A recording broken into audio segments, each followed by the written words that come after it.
Hi friends, happy Friday. I'm Michelle Caudle. I'm the Director of Children's Ministries at Los Altos United Methodist Church. Today, we're going to be talking about how to have a conversation about what's happening in the news as a family. So kids, if you're watching this, I want you to watch it with your parents. Pause this video and go find them. So this week is June 5th, 2020. There's a lot going on in the news, and I'm going to bring up a couple things happening in the news as an example, but you can use this for anything that's happening whenever it is. It's really important to talk to your kids about what's happening in the news because they notice things. They absorb information, and so when you don't talk about it, they start to feel like it's not important, or the anxiety builds up in them and they start to get really scared, or they just start to think you don't want to have those conversations with them. So as parents, it's our responsibility to start the conversation and model how to talk about it.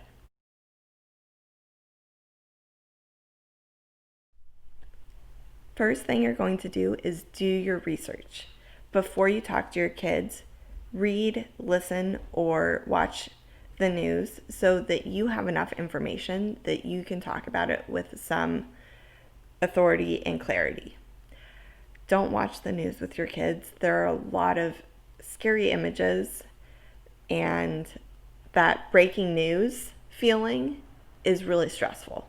I actually think it's really stressful for us as adults too. So I think reading and listening to the news is a better, healthier way of consuming the news.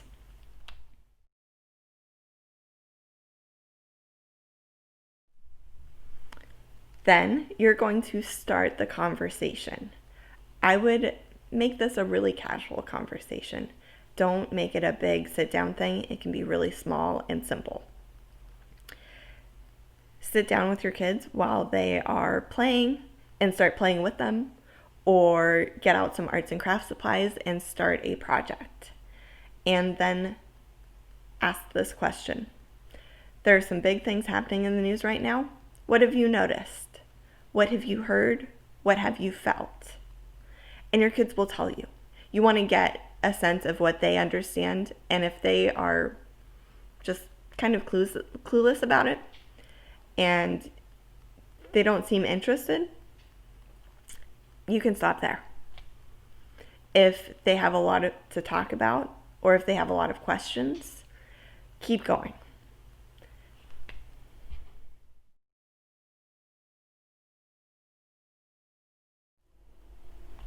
Next, give facts and context. You want to lay it out as simply as possible for your kids to understand and not overload them. But you also want to give enough information so that they aren't scared that something's going to happen to them. We want to let them know context, where it's happening, when it's happening, who is involved in it, so that they don't feel scared for themselves or their family. So, this week on June 5th, 2020, there are a lot of protests happening around the United States and in the world. A protest is when one person or many people feel something is unfair and they want to tell the government to do something about it. You could find some context and look up different protests that have happened around the world, or leave it there. People have been protesting because a man named George Floyd was killed by the police in Minnesota.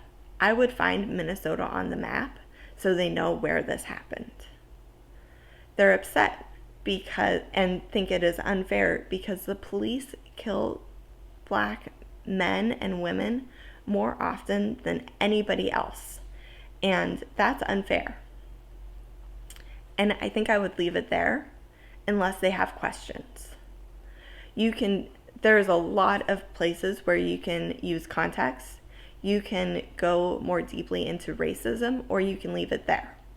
But I think it's important to say that this is something that is related to the color of your skin.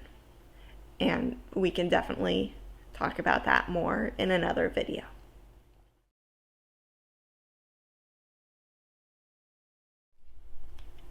Once you've answered all of their questions, and they may have lots of questions or no questions at all, walk away from it. Let them process this through play or art. You may not see it come up for weeks or months, but sometimes kids, after they hear something scary or traumatic, they want to act it out because kids learn from play. So if your kids are playing really roughly, or they're acting out protests or police, that's because they are doing something healthy, not because they're angry or anything like that. So let them play it out. Talk about it. If you notice something, say, hey, I noticed you were playing police. Why are you doing that? It's just really, really important for kids to play. You may also ask them questions about their art, and you never know what will come up. But it will be an interesting conversation when it does.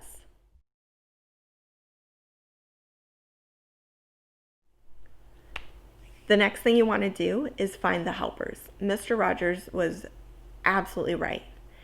Finding the helpers gives kids hope and helps them find their place in this. So either you do some research, or you, depending on the age of your kids, you could do research together to find people helping.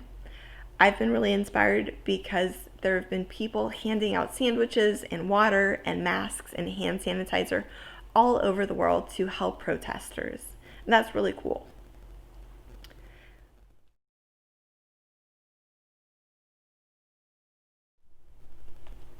Finally, make a plan.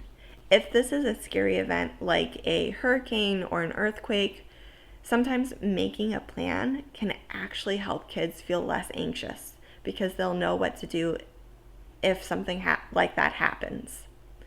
Or you could make a plan for how you can help. Those are two totally different ways of making a plan, but I think kids need something concrete. So one thing you can do is make a plan for how you can take part.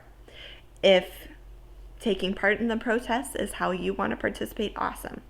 Or you could make a piece of art that shows support of the protesters, or you could pass out sandwiches. However you feel like you want to be a helper, that is doing God's work. Showing Jesus' love in whatever way feels right for your family will help your kids know how to absorb information, process it, and do something about it. Doing something about it is so important because God doesn't just call us to stand on the sidelines. God calls us to be change makers, to make the world a better place for everyone, to make the world a just, loving community. So that's a lot, but what happens in the news affects us. It affects our entire bodies. Whatever the color of our skin, the protests and the riots this week have had an effect on us. And your kids are feeling that too. So have a conversation with them about what's going on. It could be as short as 2 minutes, or it could be a really long conversation. Let your kids drive the conversation and see where it goes. If you need any help answering questions, you can tell your kids, I don't know, but I'll do some research. Or, I don't know, but let's figure it out together.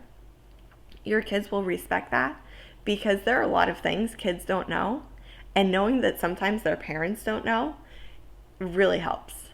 So don't be afraid of starting the conversation. It does not have to be a big, perfect conversation. It can be a lot of small, imperfect conversations.